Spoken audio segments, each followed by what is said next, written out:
Ladies and gents, welcome back with the inquiry into the use of the Emergencies Act. We got a good taste of just how open and transparent our government is at the highest levels. And, well, to celebrate that, Derek Smith actually made a special edition, How the Prime Minister Stole Freedom, Government Transparency Edition. Of course, it's chocked full of redactions. The whole book is almost nearly redacted, with some of it still visible to maybe change the appearance of where the storyline is going. But I'll leave a link in the description down below for this. This is hilarious. But we have the CTV News and other outlets now jumping on this story with their polls, more bogus polls coming out. And this one just, it killed me. This one, Vesper D sent this to me on Twitter this morning saying, most Canadians back the Invocation of Emergencies Act during the Freedom Convoy protest. A poll from Nanos suggests. Well, how many people are most Canadians? Well, more than 1,000 Canadians were asked about this. This is where we're at. Absolutely. And you know, with these, you see these on Twitter all the time.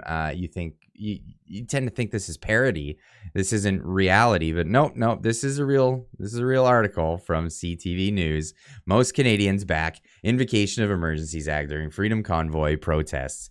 A poll from Nanos. Who's this Nanos guy? You got to go down to the bottom to find out exactly what was done here. As the inquiry into the federal government's decision to use the Emergencies Act during the Freedom Convoy protest nears a finish line, a new survey has found that 2 in 3 Canadians say they support, at least to some degree, the invocation of the act.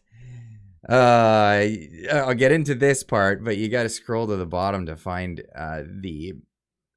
where is it? Methodology. Nanos conducted an RDD dual frame hybrid telephone and online random survey of 1,025 Canadians 18 years of age or older between November 27th and November 29th, 2022. So just throwing a quick little survey out there of a couple of people as part of an omnibus survey. Participants were randomly recruited by telephone using live agents and administered a survey online.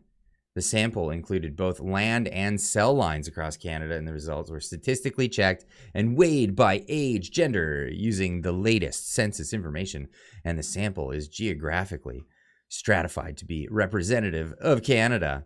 Individuals randomly called using random digit dialing with a maximum of 5 callbacks. The margin of error is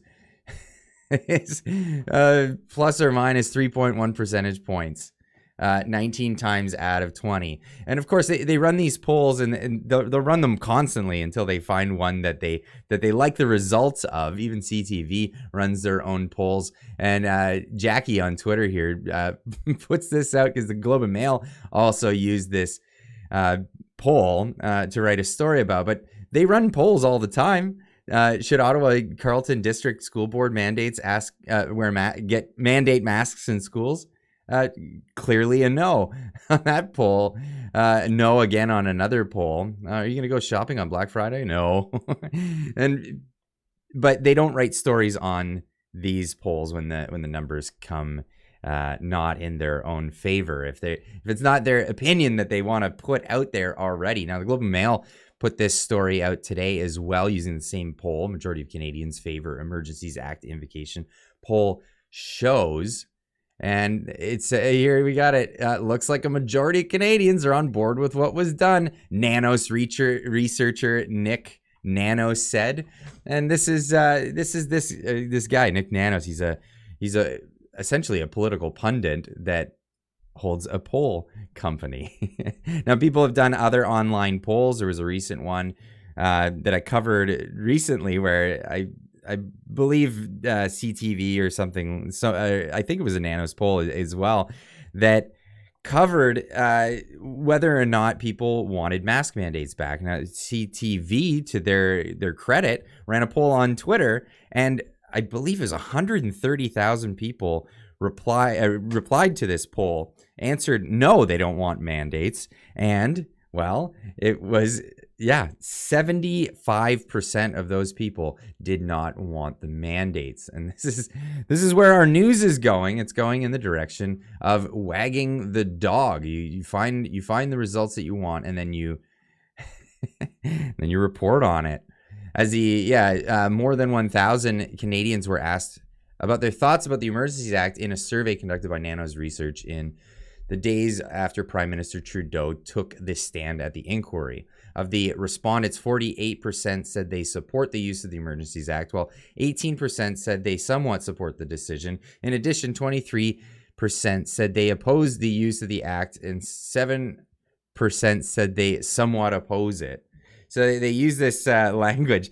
The most important thing, and I really can't stress this enough, when they run these polls, they don't show you the raw data so you can come to the conclusion yourself. What they do is they run the poll, they tell you what the methodology was, they come to the conclusion that they want, and then they just publish the results.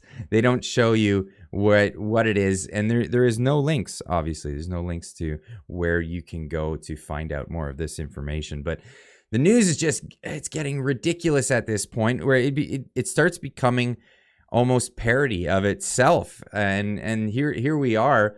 We're at a point where I'm seeing news articles like this. James Melville putting this out on Twitter. Stay safe from broccoli and raspberries, folks. Mail Online Health. Broccoli and raspberries could give you COVID, health experts warn after learning that the virus can live on popular foods for as long as a week. Like, just be afraid, everybody. Now, I thought maybe this was a fake one, and you see these all the time where somebody posts a screenshot of a fake article and it's not, it turns out it's not a real one. No, this is a real article from the dailymail.com.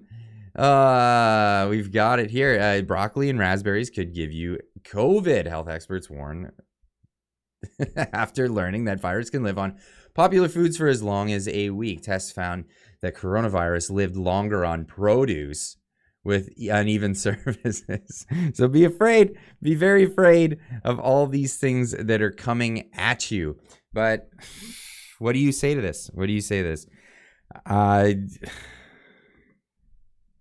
Don't live in your bubble. Don't live in a bubble where you're afraid all the time. And be careful, be cautious of what the news is telling you, because it seems like a lot of it just seems to be BS these days. Anyway, that's all I got for you on this one this morning. Leave a comment in the comment section down below. Do you even trust these pollsters anymore? My thought on polls anymore is that most people who are sane just ignore these polls for the most part.